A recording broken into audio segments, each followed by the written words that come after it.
Hello, folks, and welcome back to another edition of the CryptX LiveWire. Monty, good morning. How you doing, sir?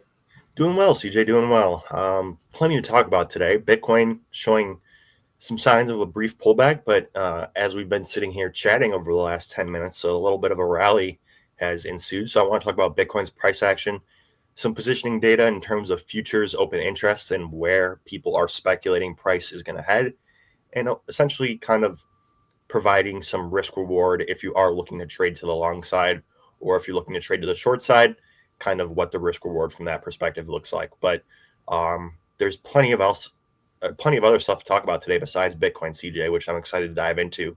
Some pretty hot stocks, as the title suggests, and I'm excited to hear you dive into those and give us some analysis into some equity market insights. Yeah, we'll do. Like you mentioned, we were talking before the show. During the initial move up, a lot of folks were shorting it. The book had more shorts in terms of longs. How has that changed now that we've reached levels like, 97,000? I'd love to hear your thoughts on that. Yeah, absolutely. It's definitely changed, and it's worth noting because I think that a large part of this move to the upside that we saw here was a result of the way people were positioned heading into the week. And as we entered the week, we had lots of speculators in terms of open interest, futures open interest, net short, and banking that we were going to break below the 20-period smooth moving average and come down to retest levels below 90K. Ultimately, the 90K level held. We saw over $500 million worth of shorts liquidated, and price drove up all the way up to around 98K before we got promptly rejected and turned back. But as you can see, we're moving up a little bit here. So we have this nice little wick, and the candle body is coming up. So as the day is going on, we're seeming to move up. But I want to talk about positioning data because, like CJ said, we have a real switch in terms of how people are positioned as price is trending. So let's take a look at the liquidation map for Binance futures. And as you can tell just by these orange bars are 100x leverage positions. And as you can see, they are really stacking up long. People are speculating that we're going to get that move up to 100K. They want to make a quick buck trading on that move to 100K. And as you can see, we have longs piling in around 98.2 to 98.4, all the way down to like 98. So anywhere between 98,000 and 98.5, we have a lot of longs piled up. So in order for that to be liquidated, what we need to see is a move down of about 2.5%. So that would put these positions in profit. And ultimately, what we'd see is if we got to move down to 94.5, these positions would be liquidated. And that would likely result in a liquidation cascade that could plausibly drive price back towards this moving average here. So I do think we are in the midst of a greater uptrend, but based on the positioning data that we're seeing here today, and based on the fact that we have these longs piled up, we have a vulnerable position at 94.5, where if we break below 94.5, we see these longs get liquidated and ultimately cause a liquidation cascade. And ultimately, we see like an inverse of what we saw earlier in the week, where we saw shorts get liquidated, and also we saw some nice volume here as well. But that was enough to drive price higher. Today, we're seeing some nice volume. We'll see how the day closes in terms of volume. I think we'll be pretty close to what we saw yesterday.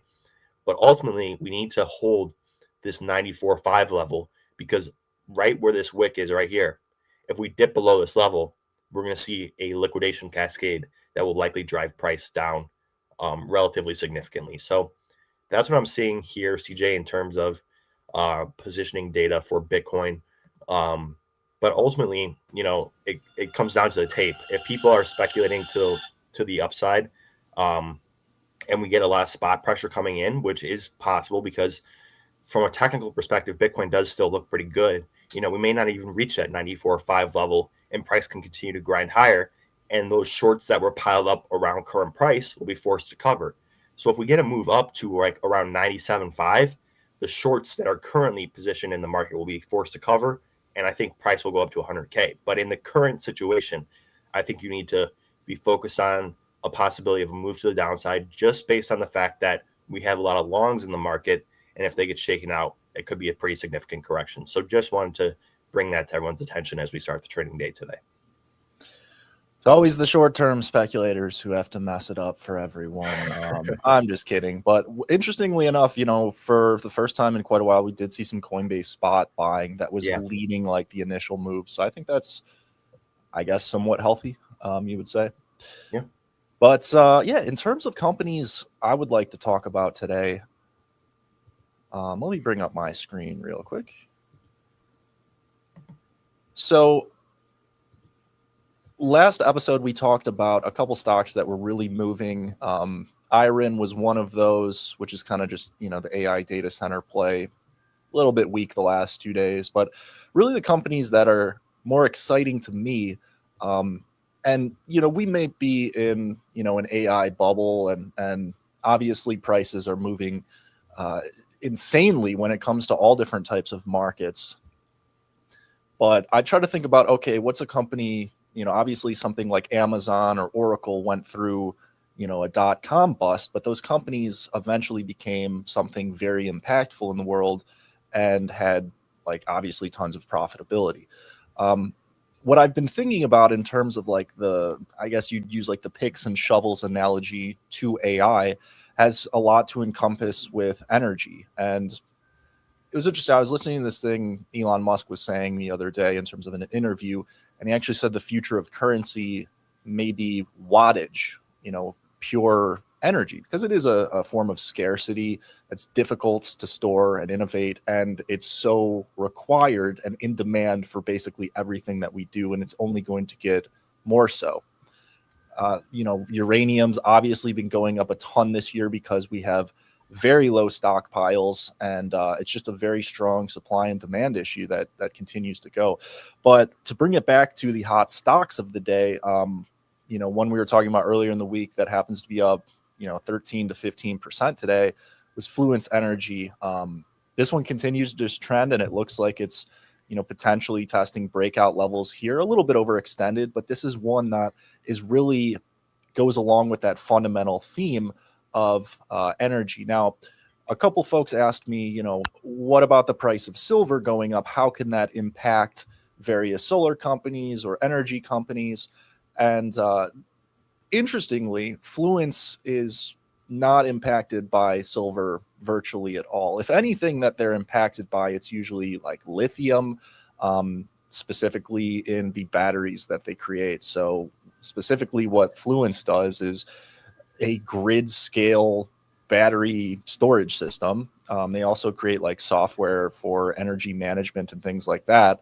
But if you'd have to imagine that we need to, store energy through all different facets, whether it's solar or uranium, you have to imagine that these battery companies, that's incredibly profitable for them, not just only this year, but potentially 4 years, 5 years down the line. So not really a short-term trade for me, but more of an IRA hold for, longer term. When we look at I think it's called LIT, the lithium batteries. Yeah, the battery tech ETF. I mean, this has been an outstanding ETF really for the past, ever since this whole AI idea and this energy grid storage system came into play. This entire ETF has basically more than doubled since June of 2025, which for an entire ETF is pretty crazy. So, various companies within that consist of Fluence, FLNC, like I just mentioned. There's another one in terms of battery storage, EOS Energy. And you could say, yeah, these companies have gone up a lot, but I don't see really anyone talking on CNBC about these companies or I've seen a little bit on social media, but really not much given how much the price has moved relative to other stocks. So always kind of from a contrarian perspective, I like that, but the energy trend seems very strong, at least for the foreseeable future. But yeah, Fluence, EOS, but then another company that actually is really impacted by silver prices is the manufacturers of the panels, right? First Solar being probably the largest company in terms of an example, $26 billion market cap. Whereas when we look at Fluence and EOS, those are still low single-digit billion-dollar companies that are not reliant upon the price of silver. So just kind of an interesting thing. I just wanted to point out that trend because it's one of the key ones that's been driving the market for a while. And last thing I'll say is, I see we have a message. Greetings, everyone. Greetings, nerd. It's a great username. Appreciate it. But yeah, good stuff, CJ. I mean, the AI trade, with it comes a lot of bottlenecks. It feels like there's a lot of different plays you can make in the AI space that kind of feel like you said, the picks and shovels analogy. And one thing that we talked about a few weeks ago, and I wanted to bring up today because I think it's worth noting, is Amazon. Now, you brought up some stocks that were lesser known, obviously, but this Amazon, obviously a massive company, talked about all the time on CNBC and other financial shows. But I want to talk about this one from a technical perspective because I think it's really interesting. First and foremost, I want to talk about something that AJ pointed out, but I think we'd be remiss not to talk about today, and that's this gap filling. So this was something that we talked about a few weeks ago on our member webinar, is look for this gap to fill to the upside.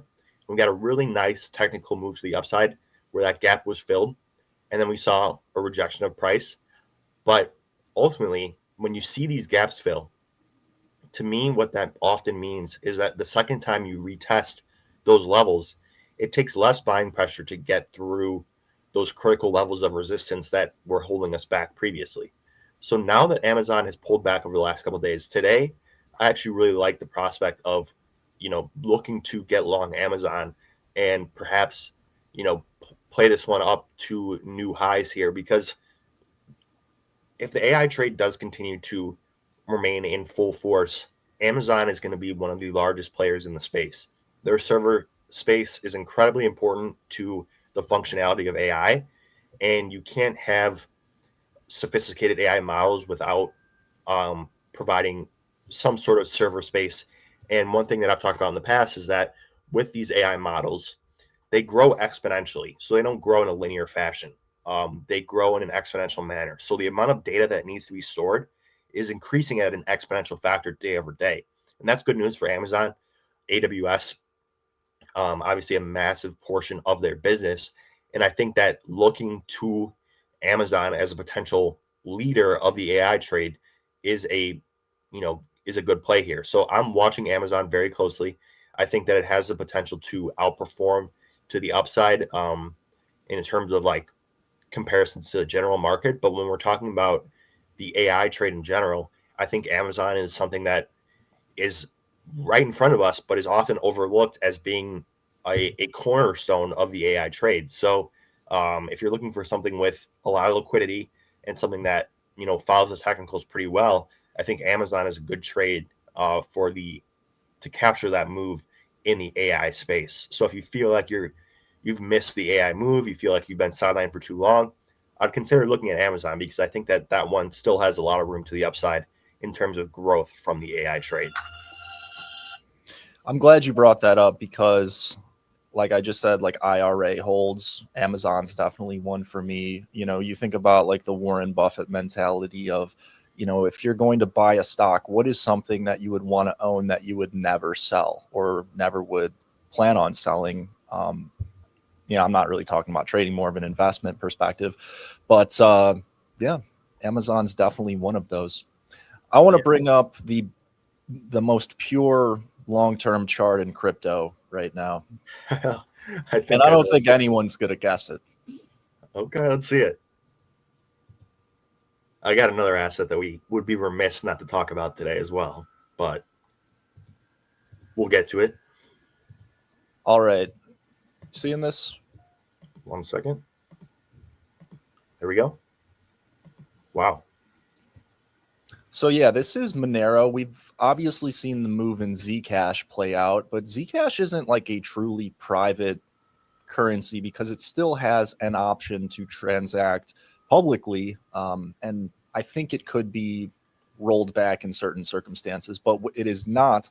What is not rolled back and what is purely private, and this is, sadly, it is the pure currency of the dark web, but that's something that's still being used and has been consistently used over the past, few years. As we can see, the bear market in 2022 was rough for Monero, but really not that rough compared to a lot of the other altcoins out there. And, you know, from my perspective now, if the true cypherpunk like idea is going to come to fruition, this thing could be anywhere from, you know, $5,000 to potentially 300. Like, it's, I know that doesn't really help, but this is a very strong trend that I believe is worth acknowledging. Obviously, we're very overextended, but I challenge you to find another more pure chart in crypto. I mean, what altcoin makes an all-time high when Bitcoin is 30% off its all-time highs? You know, that's a pretty unique example of relative strength. So just figured I'd mention it. I know you traded, when we first got into crypto in, you know, 2017, that was one of the cryptocurrencies. That might have been the first altcoin I speculated on. And look how far it's come. Wish I would have held some, but truly one of the most interesting coins in terms of a use case perspective. Yeah. Full disclosure, I am a holder of Monero. That being said, you know, the reason why I am a holder is because I believe in the fundamental use case of a true privacy coin. In a world that's, you know, more and more surveilled every day, and you see government surveillance, just, it's a $1 trillion annual industry. I think maintaining any form of privacy that you can, especially when it comes to wealth, like, there's good reason to want to be private about your wealth. I think that that is a very valid use case, and it's very true to the ethos of crypto. Bitcoin initially, when it was first founded, many of the people that adopted Bitcoin foresaw a future where Bitcoin was a private peer-to-peer transaction system. Of course, you know, everything is public on the ledger, so you can trace wallets, but ultimately it is still anonymous. But with Monero, they use something called zero knowledge proofs, which just further enhance the privacy and make it basically impossible for any entity or government body to trace the currency moving from hand to hand. So Monero, like CJ said, it is the currency of choice for dark web marketplace users. But that being said, I think it has a use case beyond that. And I think when you think about the ethos of crypto, you know, Monero is very, very true to what cryptocurrency is meant to be. And if we're talking about something that could be used down the line in a peer-to-peer transaction manner, I think XMR is definitely something that has staying power and could be around for quite some time. So that weekly chart, CJ, I'm really glad you brought that up, because I hadn't really looked at the weekly chart. I was so locked in on the daily chart. But that weekly chart really shows signs of a breakout that we haven't seen in years for XMR. And I think that that could be the beginning of something great. So seeing that break above the previous swing highs in previous market cycles, and all of that while Bitcoin is, you know, showing, you know, I mean, obviously the last 2 days have been pretty good for Bitcoin, and that's kind of opened it up for Monero to outperform. But I think even with a weak Bitcoin, you can see Monero outperform because there's been massive speculation into it. Also now the funding rate has flipped, so that there's a lot of shorts piled into this trade. A lot of people speculating. Yeah, a lot of people, according to CoinGlass, sitting at about 0.004%. So people speculating to the downside that we're going to get a pullback, at least in the interim, which is not too far-fetched given the fact that we saw such an increase in volume. And, you know, in order for price to maintain its current trajectory, we're going to need that volume to sustain, which is tough because that was billions of dollars of volume in a 48-hour period. But ultimately, I think now that shorts are piling in, we could see this melt up even higher as those shorts are forced to cover. So some interesting stuff with XMR, but I really like that weekly perspective that you brought up, because I think it provides some really good insight into where it's at in its market cycle and in its development as an asset.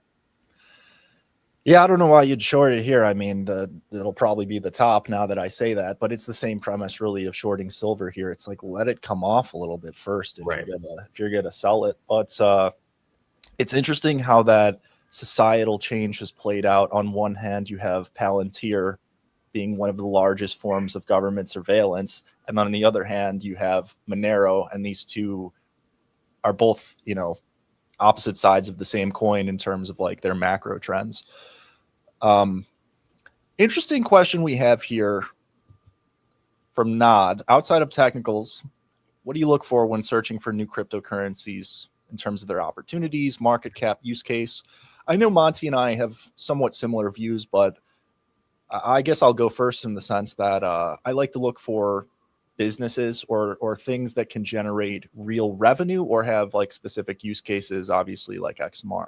In the terms of business use cases, let me give you some examples. So one of the largest businesses this bull market in terms of making money for the cryptocurrency industry was perpetual futures exchanges. The first one that truly took off was Hyperliquid, and we saw the hype token go from $2 billion to like $10 billion in market cap. However, there's kind of a double-edged sword to that, is like cryptocurrency projects, because they're open source and can be copied in certain ways, they become victims of their own success. So we saw Hype lead the market, but now we have a competitor that was launched named Aster, and other decentralized exchanges see that profitability potential and they go into the market and try to take some of it for their own. So that's been a difficulty with a lot of layer ones over the years, and it looks like it's becoming a difficulty for Hyperliquid. That's just one example of a very profitable business. Another example of a cryptocurrency with an interesting business is called Syrup, or the token. It's actually a little bit more professional sounding in terms of the actual firm behind it, is called Maple Finance. But I watched their total value lock go from about 70 million to now 4.5 billion in only a couple of years, which is really unprecedented. And so they've been, doing various forms of Solana staking and other ways to generate yield in the cryptocurrency industry. And they've made, they make a percent of that 4 billion, and every month some of that revenue goes back into token buybacks of the Syrup token, which is available on Coinbase. So that's been another one that's had a really nice rally as of late. I'll just pull it up. Nothing that I've bought personally. I used to own a little bit earlier on in the bull market, but these are examples of coins that have legitimate like revenue. So that's always interesting. Obviously, meme coins and stuff with zero fundamentals, maybe it sets up for a potential momentum trade, but it's difficult for me to hold those things with long-term conviction. How about you, Monty? What do you find attractive when looking at some of these things? Yeah, well, first of all, I just want to say I echo much of the sentiment that you laid down there in terms of looking for assets. It's tough. It's kind of like finding a needle in the haystack, but if you're looking for the right things, you can find it. And I just want to expand on one topic that you mentioned briefly in your analysis of these altcoins, and that is TVL, or total value locked. I think that's a very important aspect for looking at new tokens and looking at their outstanding supply. Supply and demand is very important. If a token has a lot of supply that's hanging overhead and is going to be scheduled to be released on a certain cyclical basis, then you're going to need a lot more buy pressure to come in order to sustain higher prices. So looking at the total value locked, looking at the ICO, and who purchased the asset for what price, how much of the asset they hold, and how much of the current value is locked in the asset, is very important, because a lot of times you'll get assets that are released and they have a supply schedule where they're releasing new tokens into the open market every quarter or so. And when that happens, it essentially translates to sell pressure, and that suppresses any positive price action and can ultimately be a killer for momentum to the upside. So one thing that I look for when I'm outside of technicals, when I'm looking at a new asset for the first time, one thing I'll look at is the total value locked, because I think that's very important in determining its future price action. Yeah. And when you talk about like venture capital firms who own a lot of these tokens on launch day, look at TIA as one of the great examples. 20x on the public market, and it's gone down probably 95% ever since. It had an echo bubble rally after the initial one, but it was probably 50% below the all-time high. And because of all the token supply and dilution that came out, it was at the same market cap, but the price was 50% lower than the previous all-time high. And the last caveat I want to add, because I know you know this, but one caveat I want to add for the audience in terms of looking at total value locked is are they using that token revenue for buybacks of the actual token? Because oftentimes we can look at a protocol like Lido, and I'm kind of guilty of this. I thought it would be a lot more bullish, this bull market, because of the liquid staking and of all the total value lock that they have. But at the end of the day, owning that token at the current point, this could change in the future, but at the current point is not equity in the protocol. It does not give you a right necessarily to any of the profitability or the revenue. The same is true with things like Uniswap. So hopefully that changes in the future, because that would be really bullish fundamentally for these currencies. But I would look at something that's doing that already. And I think Maple is a pretty good example of that. So, but yeah, that's all I got, my friend. Anything else you'd like to mention? No, that's all I got for today. I just want to thank you guys for watching and for putting some questions in the chat. It really makes the show go by quick. And if you want to check out more insights from CJ and myself, head over to stickytrades.com/CryptX. You can get a 15-day free trial, totally free, no credit card required. And that gives you access to our Telegram group chat. It's open 24 hours a day. We share insights in there. We also publish weekly trade insights, a weekly market report, and much more. We do a weekly member webinar. So definitely check it out if you haven't already, stickytrades.com/CryptX. But thank you guys so much for watching. I'll leave it with you, CJ. Hope everybody's having a good day out there, and we will talk again soon. Take it easy.